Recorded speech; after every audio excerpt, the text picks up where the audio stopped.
Dans Demain nous appartient, les policiers se rapprochent de Sacha qui se maîtrise de moins en moins. Timothée prend une décision pour faire libérer son père. Lundi 21 juin dans Demain nous appartient, qui vient de recruter Francis Perrin, Catherine Jacob et de nouveaux personnages de la tribu des Doniers. Mike livre ses conclusions à Karim, Sami Garbi. Le deuxième corps retrouvé est bien celui de Vinciane Allard. Il a été ligoté et jeté à l'eau il y a une quinzaine de jours, tout comme celui de Julie.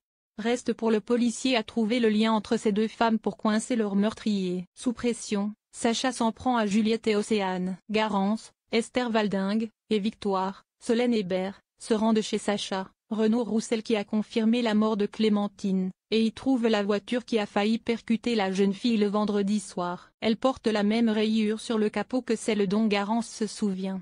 La preuve que l'ex-compagnon de sa mère a voulu la tuer. Toutes les deux la portent au commissariat. Mais Georges, Maëlle et Lajaoui, les informent qu'il ne s'agit pas d'une preuve recevable. Il leur conseille d'arrêter de prendre des risques et de rester loin de Sacha. De son côté, celui-ci voit les deux jeunes femmes sur la vidéo de surveillance.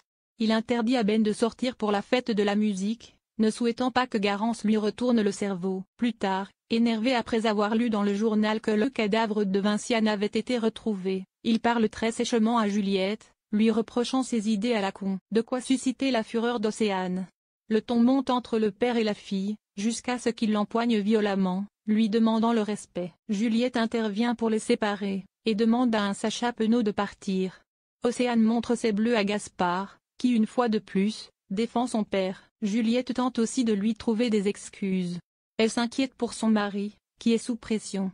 Océane ne comprend pas l'attitude de sa famille. L'étau se resserre autour de Sacha. Georges et Karim examinent toutes les hypothèses concernant le meurtre de Vinciane et Julie.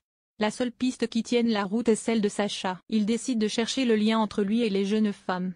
Georges découvre que Sacha habitait dans le même lotissement que Vinciane à Bordeaux. Juliette rend visite à Garance à l'hôpital et lui demande d'arrêter de harceler son mari. La jeune femme lui révèle que Sacha a essayé de l'écraser. Juliette accepte de regarder le GPS de la voiture pour prouver une fois pour toutes son innocence.